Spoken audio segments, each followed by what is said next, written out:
ఏ శ్లోకమైతే ఏమి చేయాలో పాలుపోక ప్రాణత్యాగానికి సిద్ధపడ్డ సీతమ్మ తల్లికి ప్రాణం పోసి కాపాడిందో, ఏ శ్లోకమైతే అంతవరకు కష్టాల్లో కూరుకుపోయి రాక్షస చెరలో బందీగా బాధలు అనుభవిస్తున్న సీతమ్మ తల్లిని విడిపించి శుభాలు కలగడానికి కారణభూతమై నిలిచిందో, ఏ శ్లోకమైతే అంతవరకు సీతమ్మ జాడ తెలియక తల్లడిల్లుతున్న వారి బాధలను భస్మం చేసి సంతోషాలను నింపిందో, ఏ శ్లోక పారాయణం కోల్పోయిన కుటుంబ సంతోషాలను తిరిగి తేగలదో, ఏ శ్లోక పారాయణం ఐశ్వర్యం విచ్ఛిన్నమై అష్ట కష్టాల్లో కూరుకుపోవలసిన ఆ కుటుంబానికి శ్రీరామ రక్షై కాపాడగలదో, ఏ శ్లోక స్మరణ 2019 సంవత్సరం జనవరి నెల 28వ తేదీ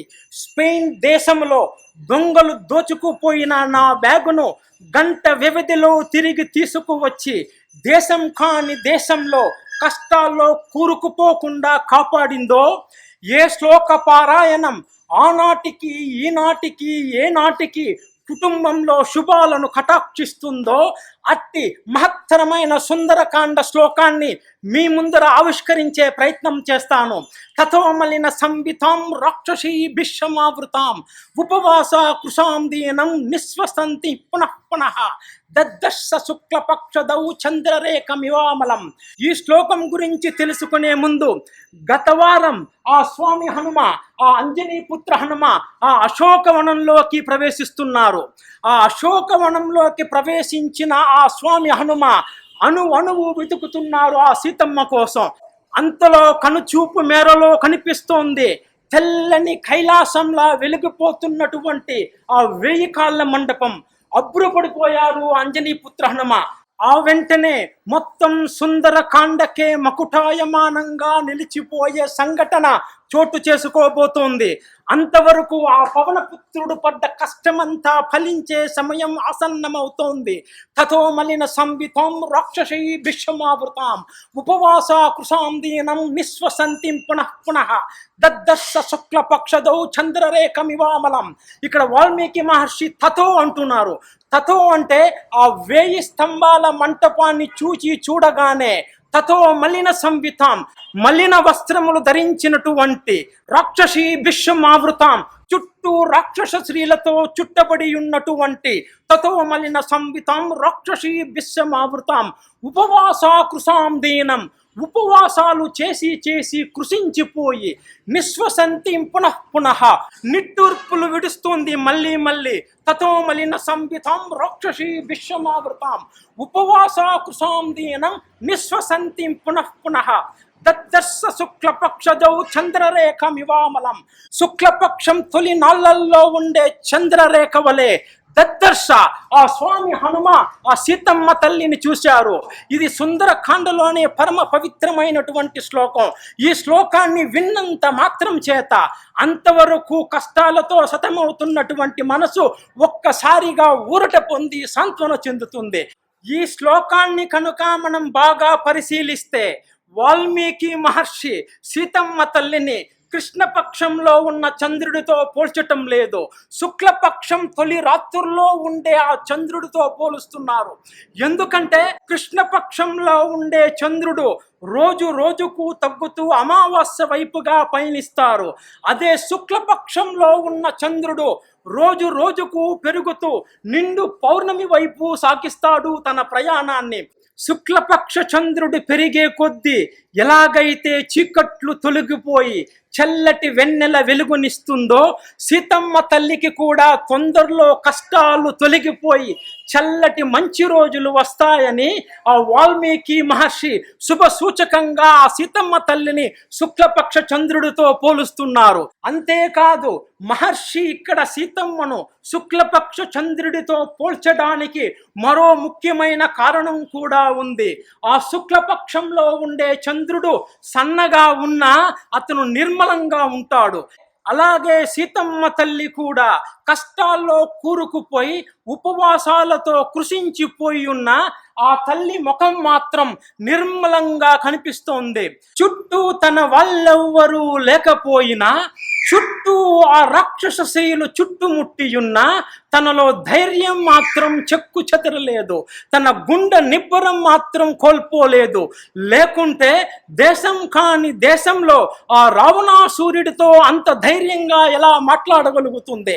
అందుకే సంవత్సరాలు గడిచిపోయినా, తరాలు తరిగిపోయినా, యుగాలు దొర్లిపోయినా ఈనాటికి చిరస్మరణీయమై ఆ సీతమ్మ తల్లి పూజలు అందుకుంటోంది.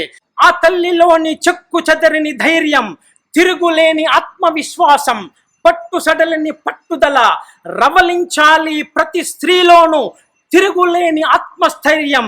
ఎవరైతే సీతమ్మ తల్లి కష్టాలు తొలగి శుభాలు కలగడానికి నాందీభూతమైన ఈ శ్లోకాన్ని రోజు ఇంట్లో పారాయణం చేస్తారో వారి కష్టాలు కూడా తొలగి వారింట్లో శుభాలు జరగడం ప్రారంభమవుతుంది.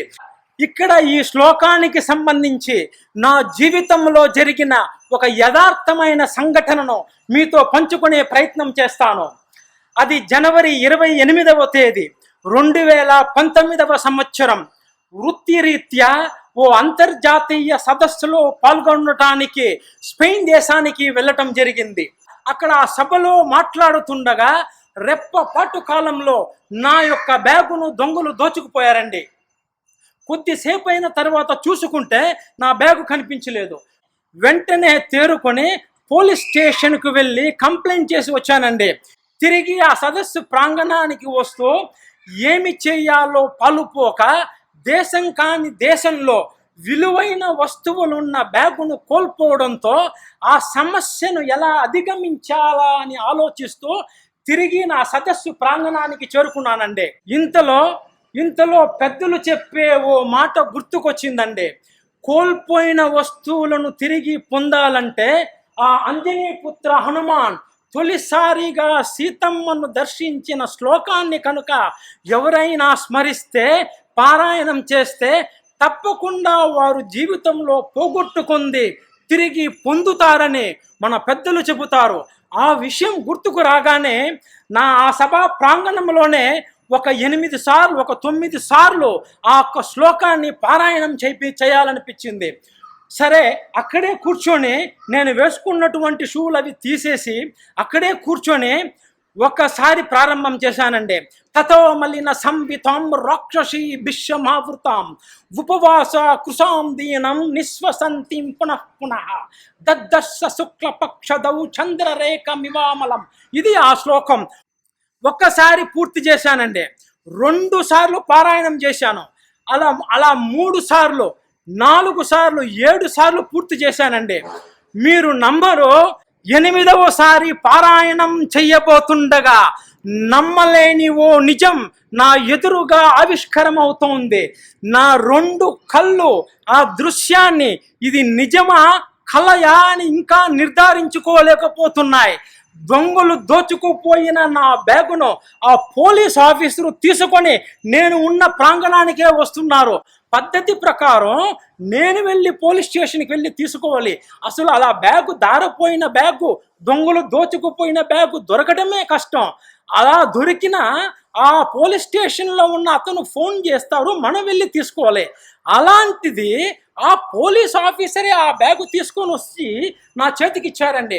మీరు నమ్మరు కదా, ఈ సీసీటీవీలో నిక్షిప్తమైనటువంటి ఈ యొక్క వీడియోని మీరు చూడండి.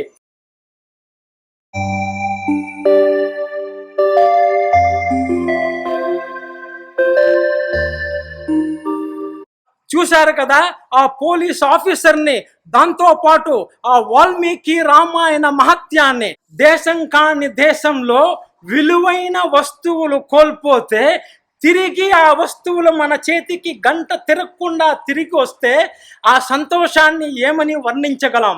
ఆ వాల్మీకి రామాయణ మహత్యాన్ని ఏమని కీర్తించగలం? జై శ్రీరామ్ అంటూ ఆ వాల్మీకి రామాయణాన్ని 10 మందికి పంచటం తప్ప అందుకే ఈ వాల్మీకి రామాయణ పారాయణ ఫలితాన్ని నాతో పాటు అందరూ పొందాలని, అందరూ సిరి సంపదలతో సంతోషంగా ఉండాలని సులభమైన పద్ధతిలో చెప్పుతూ ఈ యొక్క యూట్యూబ్ ద్వారా ఈ ఛానల్ను ప్రారంభించడం జరిగింది. ఈ మహత్తరమైన శ్లోకాన్ని మరొక్క మారు స్మరిస్తూ తతోమలిన సంభితం రాక్షసీ విశ్వమావృతాం ఉపవాస కృషాం దీనం నిశ్వసంతిం పునః పునః దద్దర్శ శుక్లపక్షదౌ చంద్రరేఖమివామలం. ఈ శ్లోకాన్ని రోజు ఇళ్లల్లో పారాయణం చేద్దాం, సంతోషకరమైన జీవితాన్ని గడుపుతాం. మరో రోజు మరో మహత్తరమైన శ్లోకంతో కలుసుకుందాం. నమస్తే, ప్రణామం.